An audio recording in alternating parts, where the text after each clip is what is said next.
Déjame empezar con una imagen. Imagínate que estás frente a una catedral enorme, piedra sobre piedra, arcos, proporción, altura. Y ahora pregúntate esto. ¿Qué fue primero?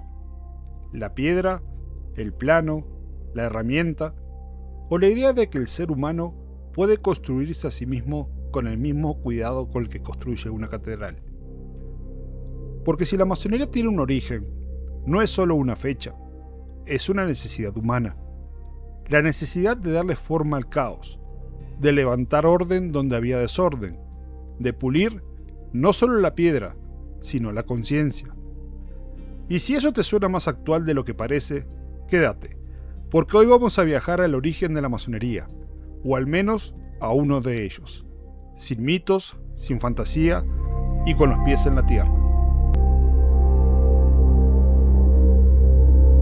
Bienvenidos, queridos oyentes, a este segundo episodio de Develando el Código Masónico.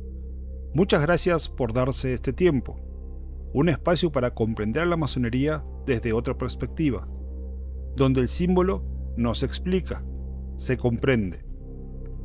En el episodio anterior, hablamos de qué es la masonería y de qué no es. Despejamos mitos, pusimos las cosas en perspectiva y dejamos algo claro. La masonería no es lo que muchos imaginan.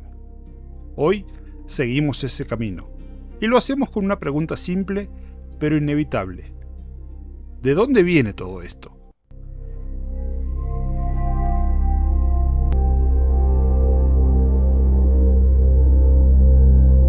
Antes de arrancar, quiero hacer una breve aclaración. Todo lo que vas a escuchar en este podcast viene de mi experiencia personal, mis reflexiones, mis dudas, mis ideas. No hablo en nombre de ningún supremo consejo, ni de ninguna gran logia, cuerpo o autoridad masónica. Este es un espacio divulgativo que por sobre todas las cosas busca ser claro. Dicho esto, ahora sí, vamos al tema. Cuando uno empieza a entender de qué se trata la masonería, tarde o temprano aparece una pregunta inevitable. ¿De dónde viene todo esto? Porque si no es una moda, si no es una invención moderna, si no nació como la ocurrencia de alguien, entonces, ¿cuál es su origen? Y para responder esto, hay que hacer dos distinciones.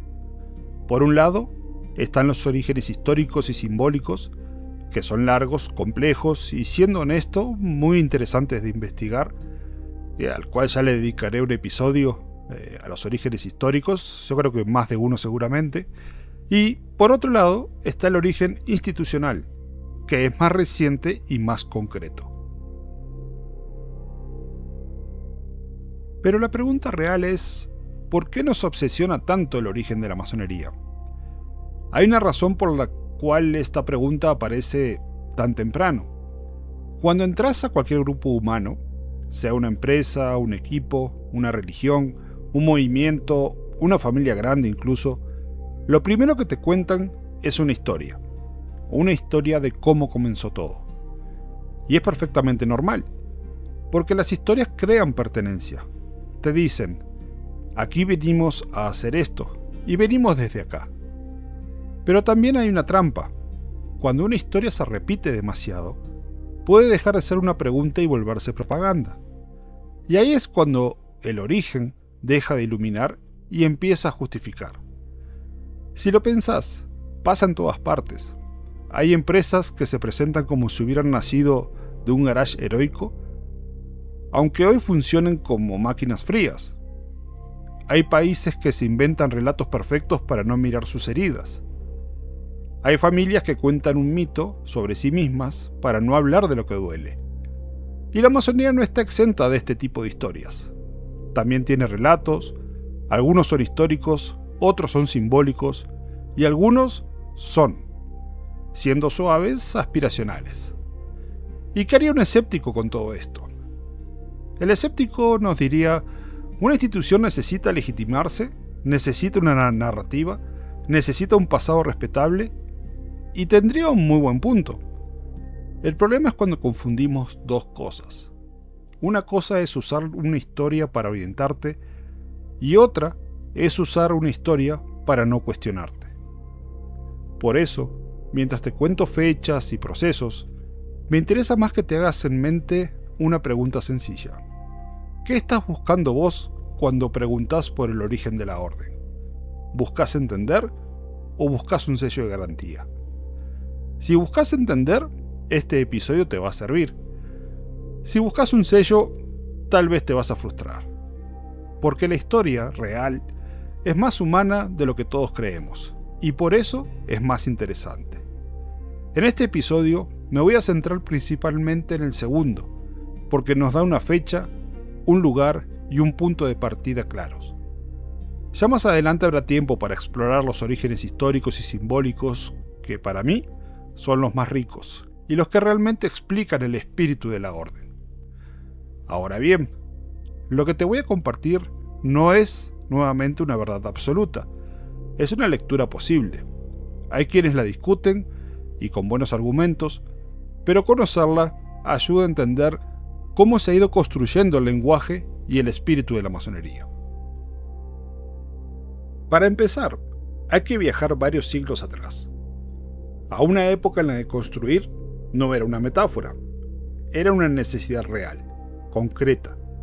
Antes de los rituales, antes de los símbolos como los conocemos hoy, hubo hombres que trabajaban la piedra, literalmente hablando. Eso es lo que llamamos la masonería operativa. Estamos hablando de la Europa medieval, entre los siglos V y XV. No había universidades modernas, ni planos estandarizados. El conocimiento pasaba directamente de maestro a aprendiz, de mano a mano y de boca en boca. Y construir no era cualquier cosa. Un puente mal hecho podría colapsarse. Un templo mal calculado podía costar vidas. El error no era teórico, era real, y muchas veces mortal. Y aquí me gustaría detenerme un segundo, porque a veces imaginamos a esos constructores como figuras románticas casi de película. Y no, eran trabajadores, gente con callos en las manos, con frío, con calor, con jornadas largas. Pensá en una catedral en plena construcción, no en la catedral terminada, limpia y silenciosa, como la vemos la mayoría de todos nosotros. Pensá en el ruido, pensá en el polvo de piedra flotando en el aire, pensá en el peso de una pieza que si cae mal, lastima a alguien. El trabajo era físico, sí, pero también era mental. Había medidas, proporciones, niveles, plomadas, había correcciones constantes, había supervisión, había responsabilidad. Y había algo más que no siempre se menciona. Había movilidad por toda Europa. Era una época donde moverse no era algo muy sencillo. Muchos de estos oficios se movían de obra en obra. Un proyecto grande podía durar años. Entonces la gente iba y venía. Eso crea una cultura de oficio. Y cuando hay cultura, hay identidad. Por eso aparecen marcas, signos y formas de reconocer el trabajo de cada artesano. No solo por secreto, sino por calidad, por pago, por reputación. Si su piedra era buena, su nombre, su marca, valía. De ahí viene una idea que a mí me parece muy poderosa. Tu trabajo habla por ti, incluso cuando tú no estás. Y eso se conecta directamente con la masonería simbólica, porque en la vida cotidiana pasa exactamente igual. Lo que haces, cómo lo haces, con qué cuidado, eso te delata. Ahí se ve tu carácter, tu dedicación, tu persona. Cuando alguien dice que la masonería habla de pulir la piedra bruta, no está hablando de perfección estética, está hablando de responsabilidad, de no dejar grietas ocultas en lo que construís, en tu palabra, en tus acciones y en tus decisiones. Y ahora, acá hay un matiz muy importante. Hay gente que escucha esta parte y se emociona, y empieza a concluir que todo lo masónico viene directo y sin interrupciones desde la Edad Media. Y no es así necesariamente, ¿no? Lo que sí podemos decir es que el lenguaje de la construcción era tan fuerte, tan práctico, tan universal, que se volvió un buen idioma para pensar la vida, y por eso sobrevivió, aunque el contexto cambiara con los siglos. Todo este conocimiento no venía en libros, se aprendía haciendo. Recordemos que en la Edad Media se estima que solo el 1% de la población sabía leer y escribir, y si eras del clero, aproximadamente un 40%, y esto dependiendo del monasterio. Y para transmitir este conocimiento, hacía falta algo más que herramientas. Hacía falta un espacio, un lugar para reunirse, para descansar, para compartir, para aprender y para enseñar. Y así nacieron las logias. Eran como talleres de trabajo, pero también eran lugares de aprendizaje. Ahí no solo se cortaba la piedra, también se formaba el aprendiz. Se cuidaban los conocimientos, se protegía la calidad del trabajo, y por eso empezaron a usar signos, palabras, gestos, no para ser secretos como tales, sino para proteger el oficio. Mientras levantaban muros, sin quererlo, empezaban a reflexionar sobre lo que hacían. Ahora también seamos honestos, no sabemos hasta qué punto esas reflexiones eran conscientes o sistemáticas. Mucho de lo que hoy llamamos simbólico quizá nació mucho tiempo después, cuando alguien miró a este oficio con otros ojos. Ahora, ¿por qué esta proporción funciona? ¿Por qué el equilibrio importa? ¿Qué pasa si una sola piedra está mal puesta? Y ahí es cuando el trabajo físico comenzó a transformarse en otra cosa.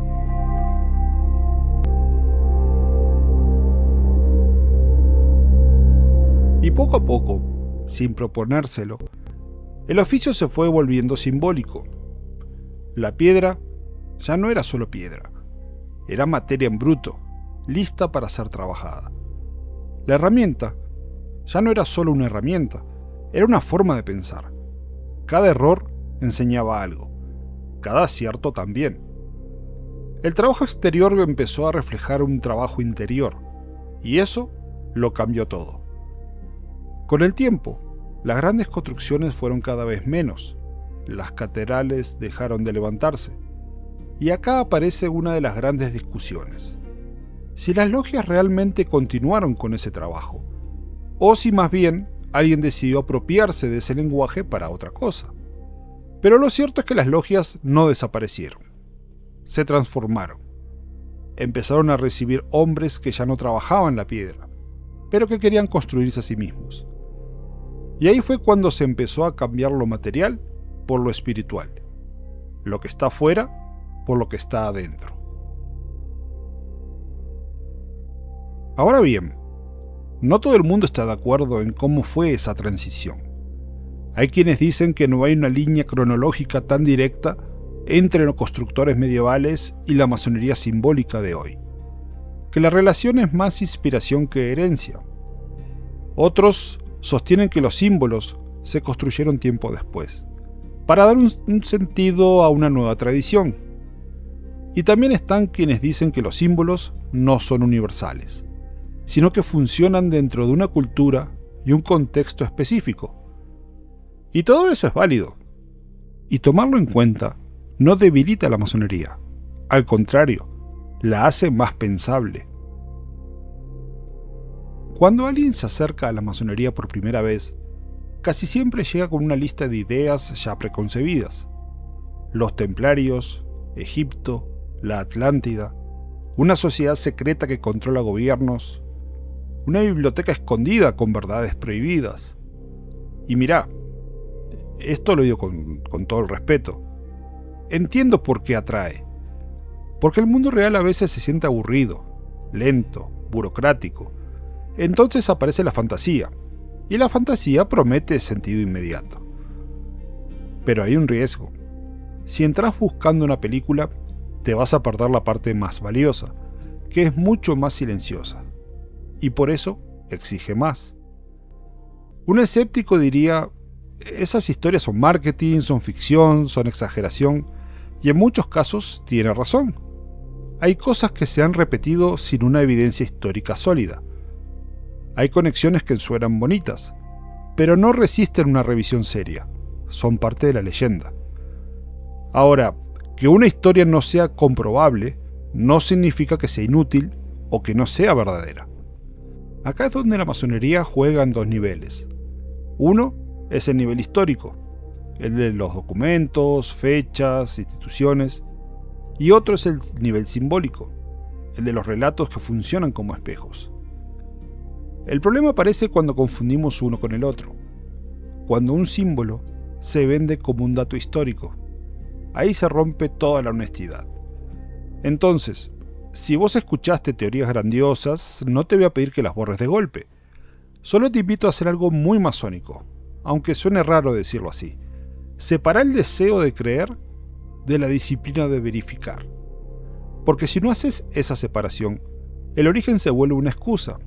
Y si la masonería, al menos como yo la entiendo, no es una excusa, es un trabajo. Con el tiempo, ese lenguaje simbólico empezó a atraer a otros perfiles, a otro tipo de personas. Hombres que no cortaban la piedra, pero sí querían entender al mundo, a la vida y al ser humano. Filósofos, científicos, pensadores, personas interesadas en la ética y en la razón. Y las logias empezaron a cambiar. Ya no eran solo lugares para formar constructores, ahora eran espacios para formar personas. Y no fue de un día para el otro, no fue por decreto, fue un proceso lento, natural, orgánico diríamos hoy en día. Y ese proceso dio lugar a lo que hoy llamamos masonería especulativa. El oficio se volvió símbolo, el símbolo se volvió una herramienta de reflexión, y la logia se volvió un espacio iniciático. Pero claro, todo eso necesitaba una estructura, un marco, una organización formal. Y ese punto de partida, institucionalmente hablando, llegó el 24 de junio de 1717, cuando 4 logias de Londres se reunieron en una taberna llamada El Ganso y la Parrilla, y fundaron la Gran Logia de Londres y Westminster. Y ahí nació la masonería moderna organizada. Y acá vale la pena ampliar el zoom, porque si no, 1717 se queda como una postal, simplemente como un dato, una fecha bonita, una taberna con nombre curioso y listo. Pero, hay un pero acá. ¿Qué estaba pasando en ese mundo para que 4 logias decidieran organizarse? Pensá en Londres como un hervidero, en la época justamente en que se dio todo esto. Comercio, puertos, imprentas, cafés, discusiones, ideas nuevas circulando. La gente empezaba a leer más. Estaba en pleno auge la Ilustración, que recordemos fue un movimiento intelectual que promovía a la razón como principal herramienta para comprender el mundo, al conocimiento científico, a la libertad de pensamiento y la crítica hacia la autoridad absoluta de la Iglesia y de las monarquías.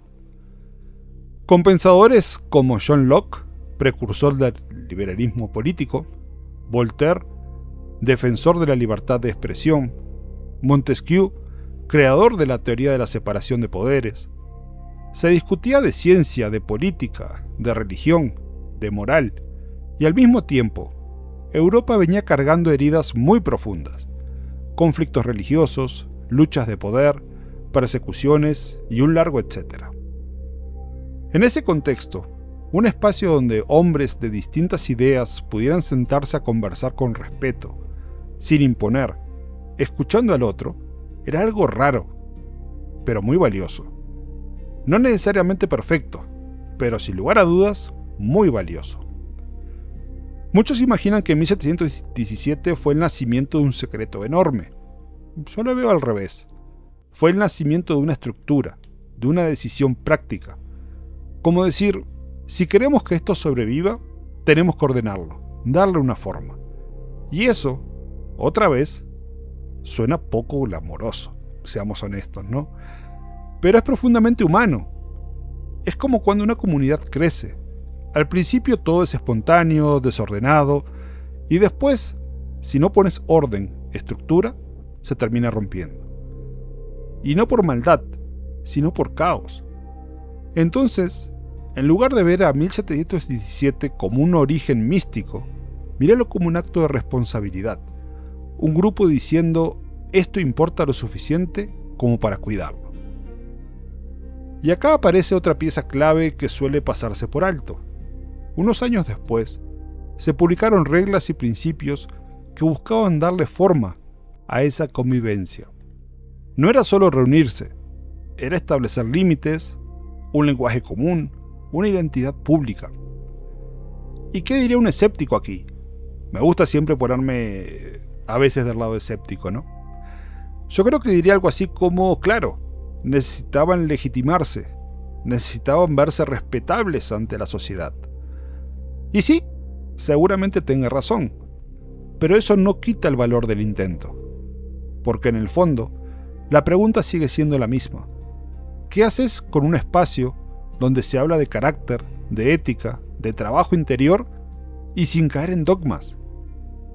Lo interesante es que ese experimento se volvió contagioso, se expandió muy rápido, se adaptó, se mezcló con distintas culturas. Y por eso, hoy, hablar de masonería implica hablar de pluralidad. Por eso también existen tensiones, las hubo desde un inicio. Los llamados los antiguos y los modernos. Dos corrientes de la época. No se pelearon por capricho, se pelearon por identidad, por práctica, por autoridad, por una visión de lo que debía ser la orden. Y cuando finalmente se unieron, en 1813, no fue una fusión romántica, fue un acuerdo, un intento de cerrar una fractura, un recordatorio de que incluso dentro de una institución que habla de armonía y tolerancia, también hay conflictos.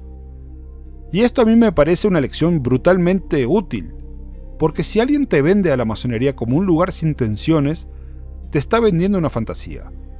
Los seres humanos siempre cargamos egos y por ende tensiones. La diferencia es si las reconocemos y las trabajamos, o si las negamos y las escondemos. Así que sí, 1717 importa, pero no como certificado de antigüedad. Importa como un ejemplo de cómo una idea se vuelve una institución, con todo lo bueno y lo difícil que eso trae. Y como mencioné, en 1813 hubo una unión entre las dos corrientes, la de los antiguos y la de los modernos. Y ahí fue cuando surgió la Gran Logia Unida de Inglaterra, que hasta hoy es considerada a nivel mundial una referencia obligada en temas de regularidad masónica. Y no te preocupes, ya vamos a hablar en otro episodio sobre qué significa regularidad y por qué importa tanto.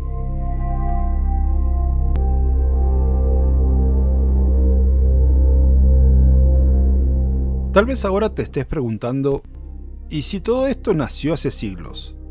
Si todo el mundo cambió tanto, porque vaya, que cambió el mundo, ¿por qué seguimos usando los mismos símbolos? La respuesta es simple, porque incluso hoy seguimos necesitándolos, y no porque sean perfectos, sino porque todavía nos obligan a mirarnos con más atención, porque tocan algo profundo, algo que no depende del idioma, ni de la época. Una escuadra sigue hablando de rectitud, un compás de límite, una piedra bruta de trabajo personal. La masonería no inventa símbolos nuevos, toma símbolos compartidos, reconocibles, y los dirige hacia adentro, hacia el trabajo interior. Y acá hay un malentendido bastante común. Hay quien cree que el símbolo es un adorno antiguo, algo bonito para sentirse parte de una tradición rara o extraña, como un uniforme, como un lenguaje críptico para impresionar. Si esa fuera la función, sí, estaría muerto, porque hoy cualquiera puede usar un símbolo y venderlo en una playera. Entonces, ¿por qué no está muerto? Porque un símbolo, bien usado, no está afuera, está adentro. No te da información, te provoca una pregunta. Pensá en la escuadra, por ejemplo. Si la mirás como un objeto, es simple. Si la mirás como una idea, es incómoda.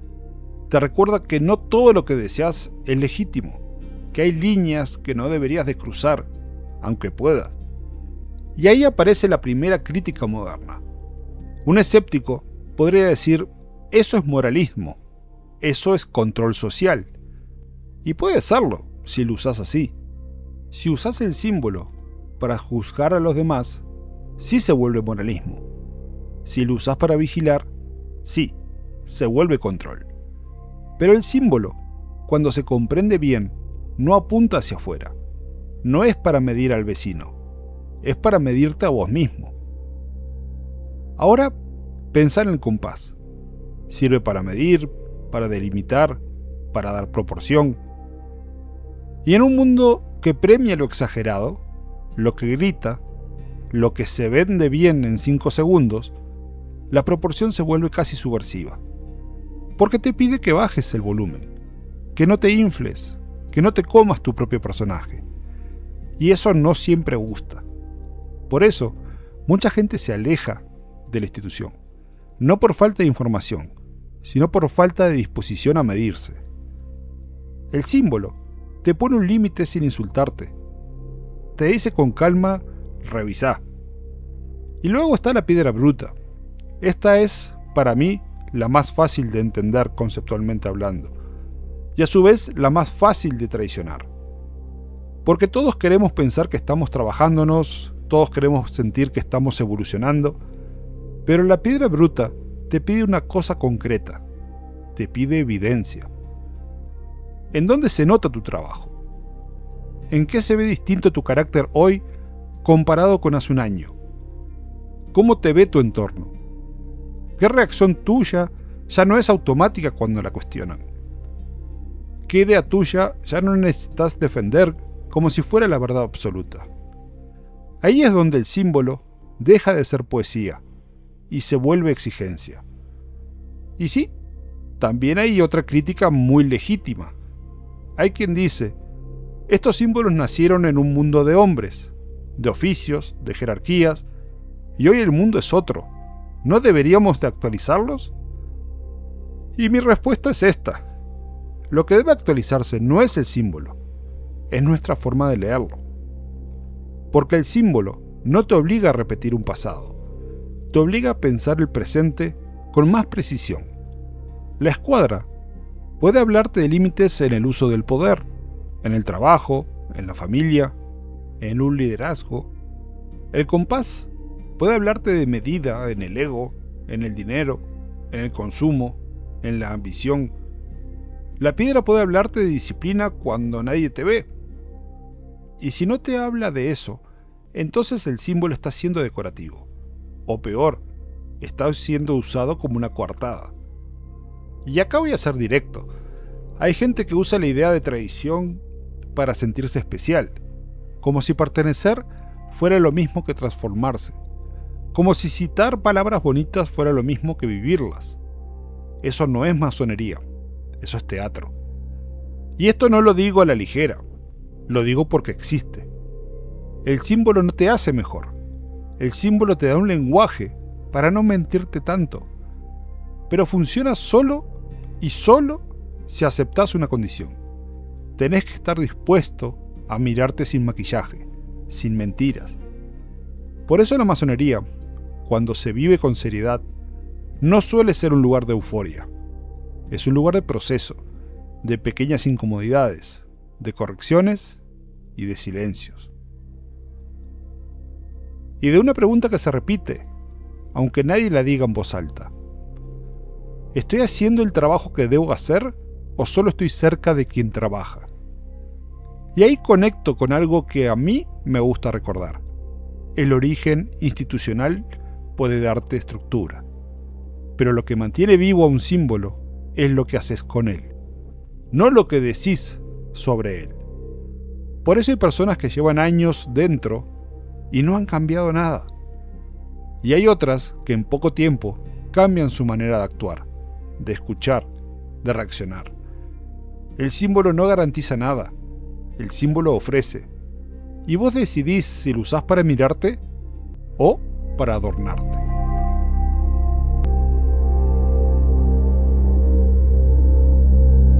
Todo esto que te conté podría parecer solo una historia interesante, fechas, lugares, anécdotas, pero lo importante es otra cosa. ¿Qué tiene que ver todo esto con nosotros hoy? Con cómo vivimos, con cómo nos relacionamos con el espacio actual, con el esfuerzo, con el proceso.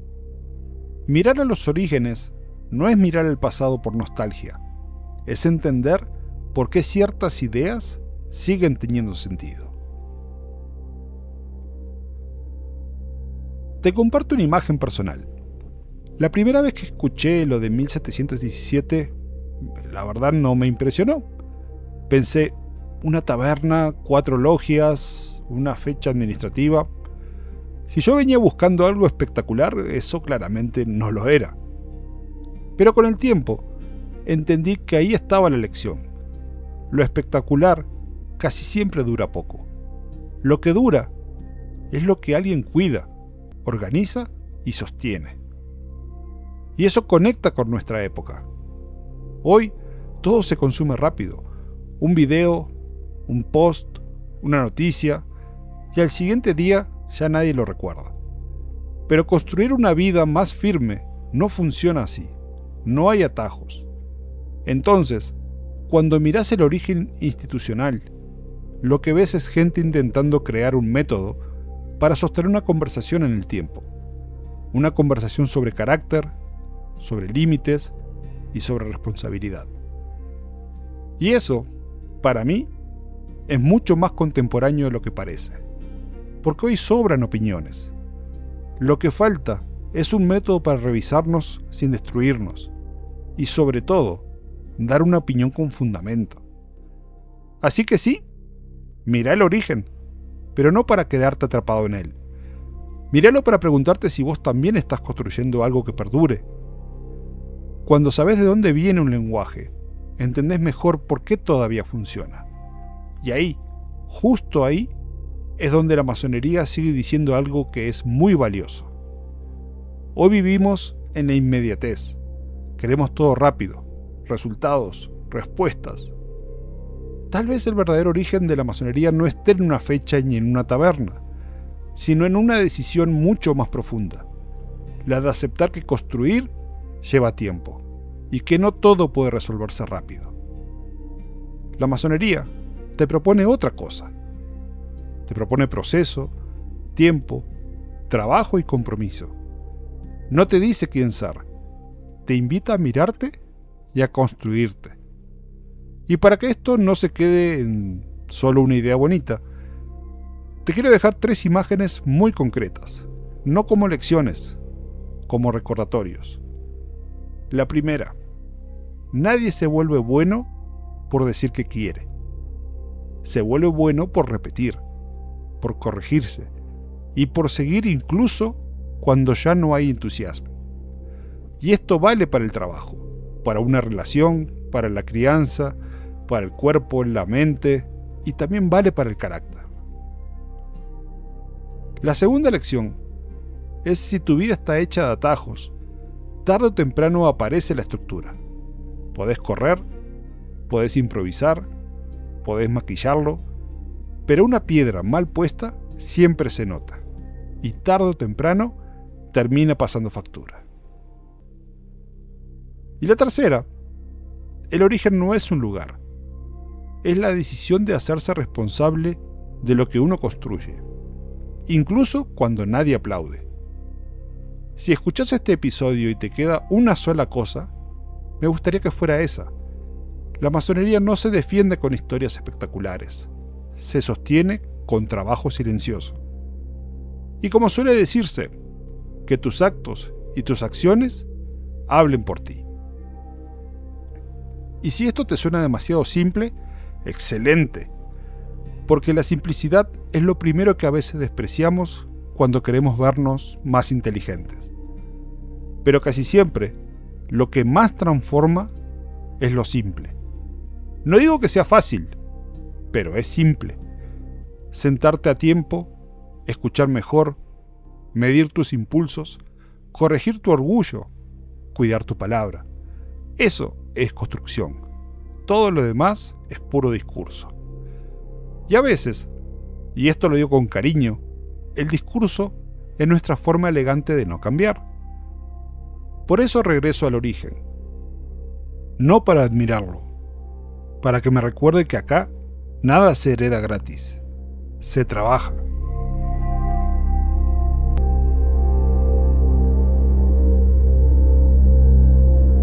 Hoy no hablamos solo de fechas, hablamos de un proceso, de cómo un oficio concreto, nacido de una necesidad real, terminó transformándose en un lenguaje simbólico, que hoy nos sigue tocando y transformando.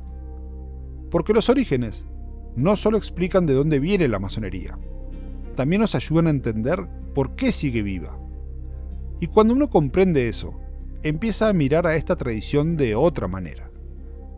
En el próximo episodio vamos a hablar sobre los grados, no como jerarquías, sino como etapas de un camino. Porque la masonería, como en la vida, nadie construye nada saltándose el proceso. Si este episodio te dejó pensando, te invito a seguirnos. Nos puedes encontrar en YouTube, TikTok e Instagram como Develando el Código Masónico y también en nuestro sitio web, develandoelcódigomasónico.com. Ahí vamos a estar publicando reflexiones más amplias, contenidos complementarios y fragmentos de este camino que estamos empezando a recorrer. Un espacio para mirar a la masonería con calma, con contexto y con preguntas que valen la pena hacerse. Los comentarios, preguntas y aportes constructivos siempre son bienvenidos, no para convencer, sino para seguir comprendiendo. Gracias por acompañarme. Soy Daniel Pasos y esto fue Develando el Código Masónico, una invitación a comprender a la masonería desde otra mirada, donde el símbolo no se explica, se comprende.